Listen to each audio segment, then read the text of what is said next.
Deus criou os céus, a terra e tudo quanto existe.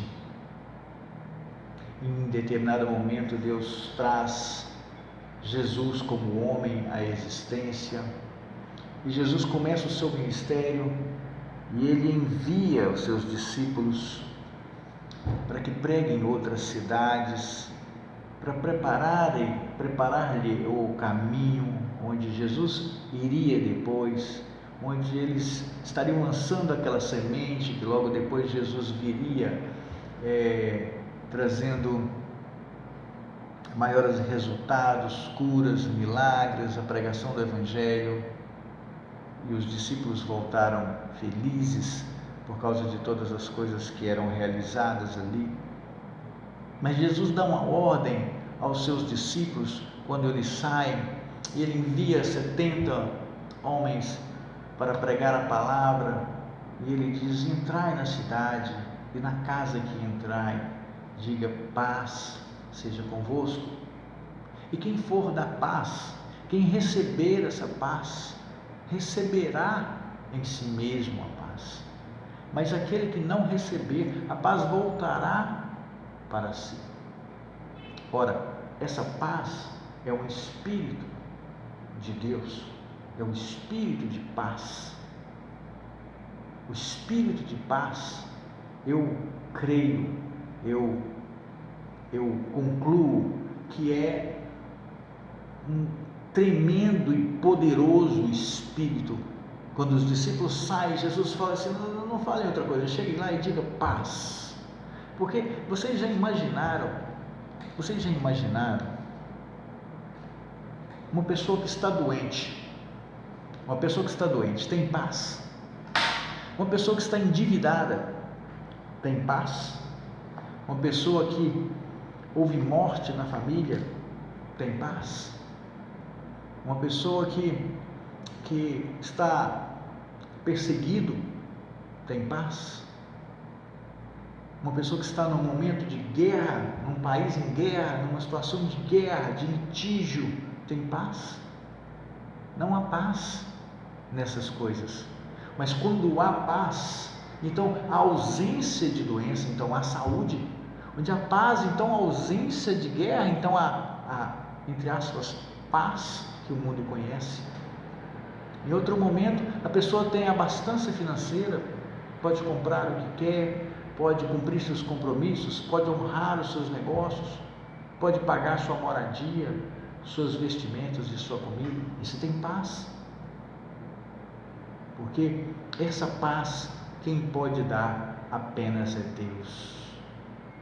Essa paz, ela vem com a complexidade de coisas envolvidas. Então, esse Espírito é um Espírito tremendo, um Espírito de paz.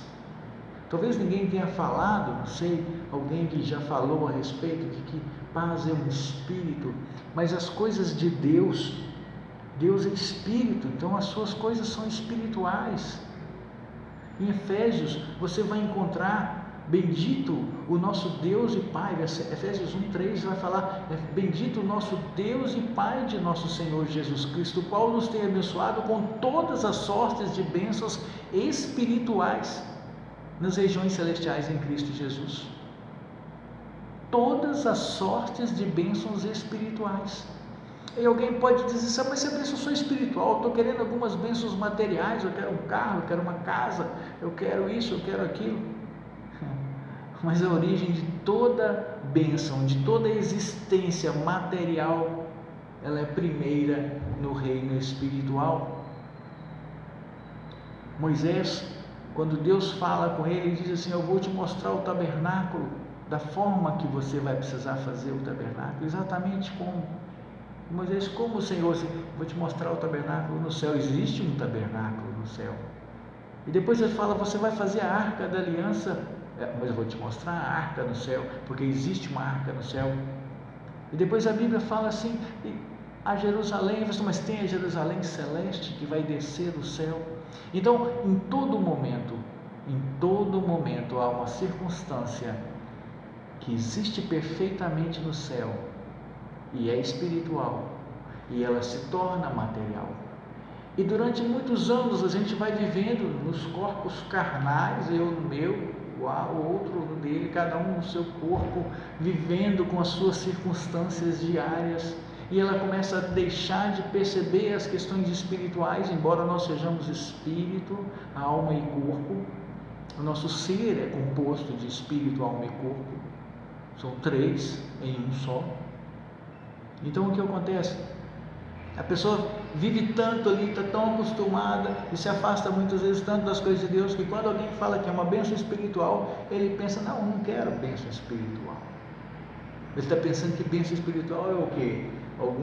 Não sei o quê.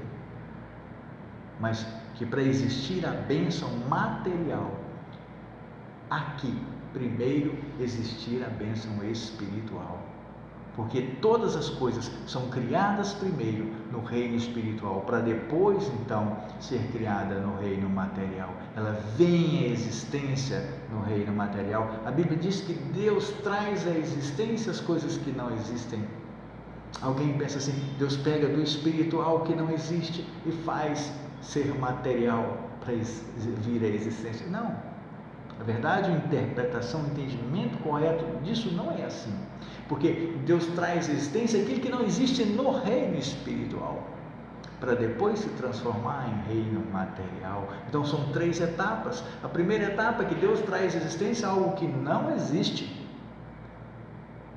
E depois Ele pega aquilo que já existe no reino espiritual e transforma em algo no reino do homem, no reino material.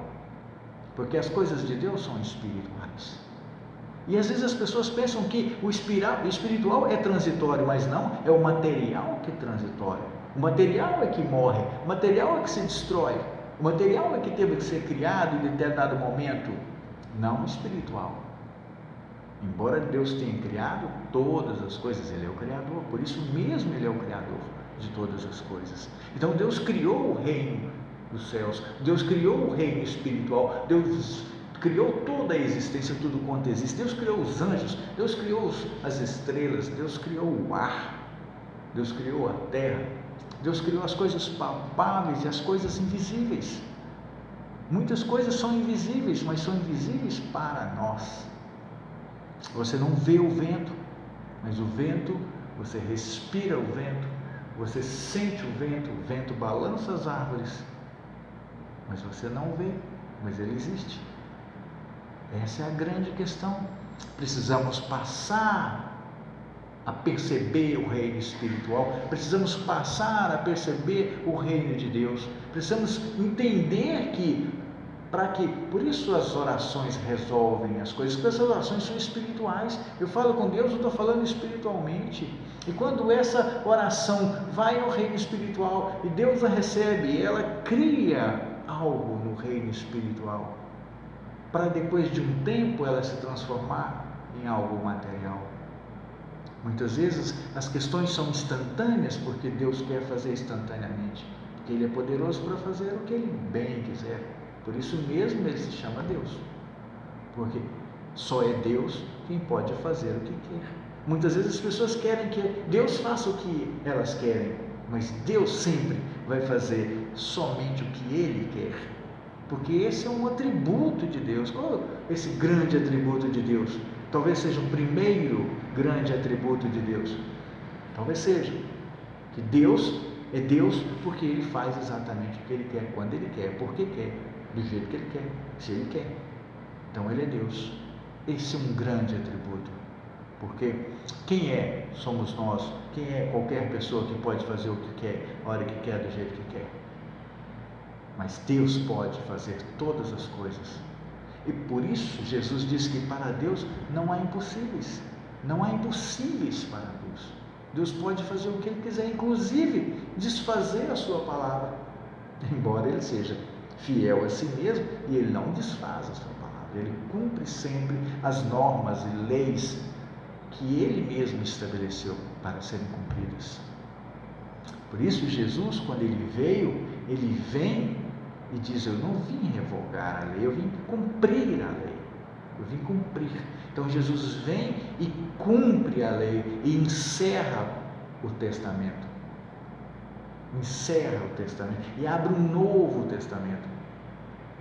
Quem já fez um testamento, quem já lidou com o testamento, quem trabalha na área jurídica, vai entender perfeitamente o que é isso. Que Jesus veio e abriu o testamento. Uma vez aberto o testamento, uma vez cumprido todos os requisitos, o testamento se encerra. E você não abre ele de novo, ele perde o efeito. Porque o testador morreu, por isso Jesus morreu. Porque ele mesmo é o testador e ele mesmo é o